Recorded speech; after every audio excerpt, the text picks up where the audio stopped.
The Hunter Biden email scandal has derailed the Biden campaign. The media and tech firms have scrambled to protect him and limit the damage. Biden himself has made no attempt as he goes back to his basement until Thursday. You heard that right. They've been trying to reflect by calling the emails a Russian disinformation campaign. We've heard that excuse before. But now the information has been verified by multiple sources, and that excuse won't work anymore, not this time. The mainstream media is being forced to start covering this story, and it's only just begun. Coming up, we're talking about what we can expect to see this week as this story progresses. This is Political Election 2020. I'm Jan Smith, and I'm joined by Connor Allen. Hello, everyone. And as always, guys, if you enjoy our content, then please subscribe, give us a like, and give us a comment down below.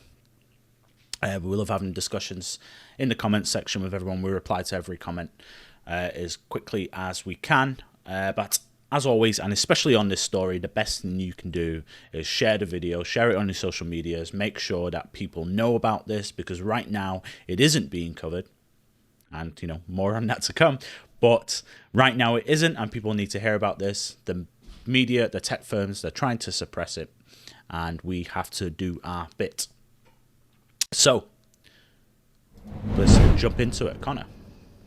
Yes, absolutely. So we have here an interview with Steve Bannon, who you may or may not know, in Revolver News. And basically what he's saying there, well, let's go through it first of all. So we start off, you know, if you haven't been aware of the story, and that's okay, because, you know, as you said, Ryan, tech firms are suppressing this story. Basically, hard drive with Hunter Biden's personal information has made its way into the public sphere. So we have here, before turning over the gear, the shop owner says he made a copy of the hard drive and later gave it to former Mayor Rudy Giuliani's lawyer, Robert Costello. Steve Bannon, former advisor to President Trump, told the Post about the existence of the hard drive in late September, and Giuliani provided the Post with a copy of it on Sunday. So basically, the key information here is that the hard drive, they've had it for so long. They've done their due process on it. They've had this since December last year. Okay, they've had the time to verify this. They've had this a long time. But what's on there? Joe Biden's a liar, a fraud, and compromised by Chinese cash. In short, he is a national security crisis. Hard drive combines emails and text messages that show a massive involvement with companies controlled by the Chinese Communist Party. Also, there are 25,000 images that show a drug-addled, depraved lifestyle, one that decent, hard-working Americans will not want near their White House. Of course, you see these pictures of Hunter Biden sleeping with crack pipes and everything. These images are possessed by China, by Iran, by enemies of the United States. Ones, if they're not brought into the public sphere, ones they can use to extort the Bidens. But here's the real key point. Mr. Bannon says, the Bidens are about to be hit with multiple stories from multiple media sources based off evidence beyond the hard drive. Fox and Peter Schweizer, that's Breitbart, have already started, but bigger, more mainstream companies are going to weigh in.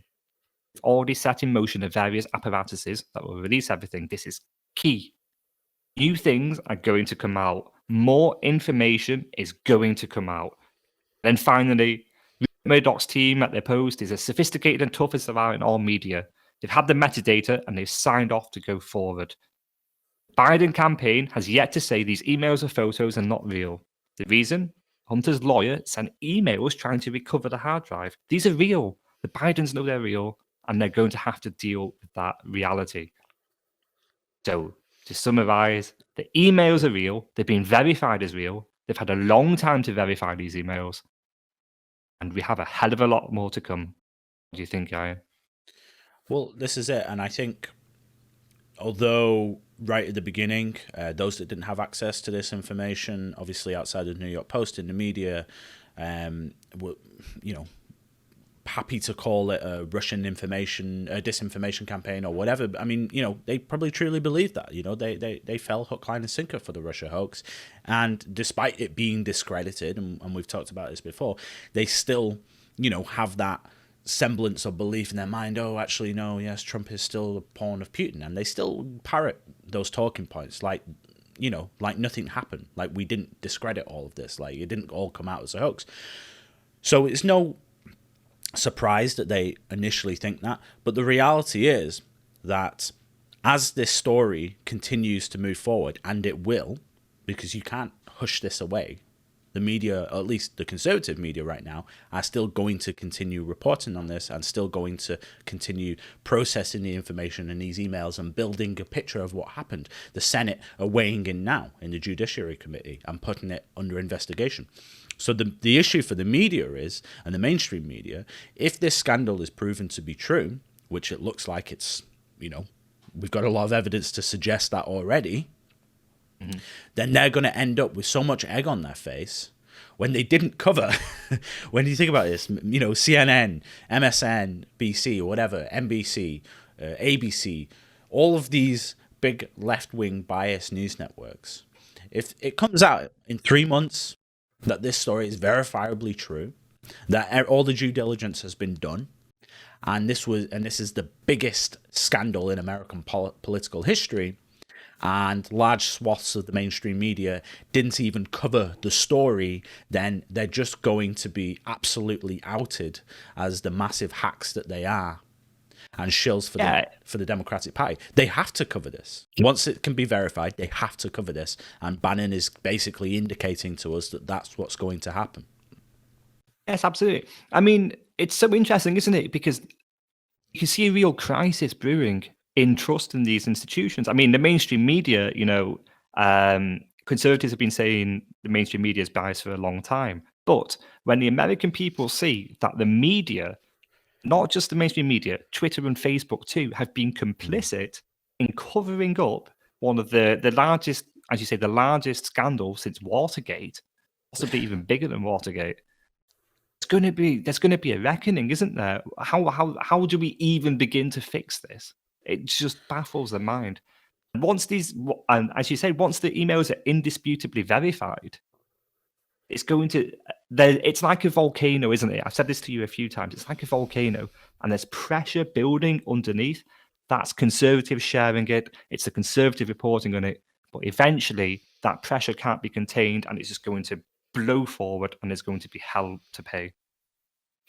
Yeah, and listen, we know that most of these, journalists within these left-wing media firms are obviously very left-leaning themselves, but I do think they have some semblance of integrity. It's like, and I'm not comparing the two directly, but I'm just saying if you think back to the Civil War in America, those on the left, the Democrats at the time, basically, as much as they disagreed with what was happening with with Abraham Lincoln and what was happening to Republicans, they did not want to break the nation apart, right? Sure. And it was about maintaining that unity within the nation and maintaining the state of the union.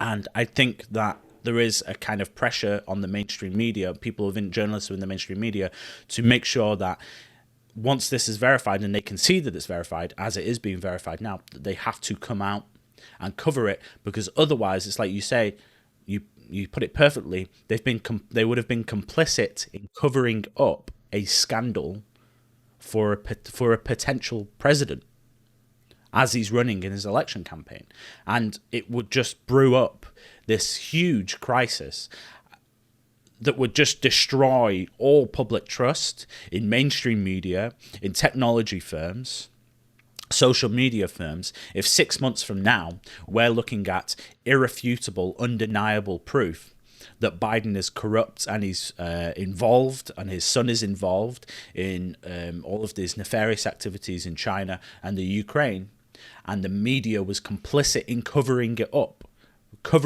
for him, because that's what's happening.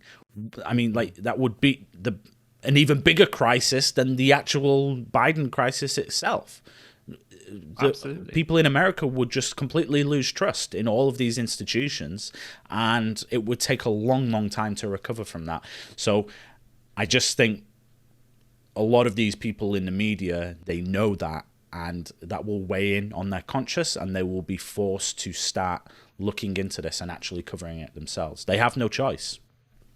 And this is why it's so exciting that it's Steve Bannon and Rudy Giuliani who are really heavily involved in this. And they've been heavily involved in revealing this story for a long time now, right?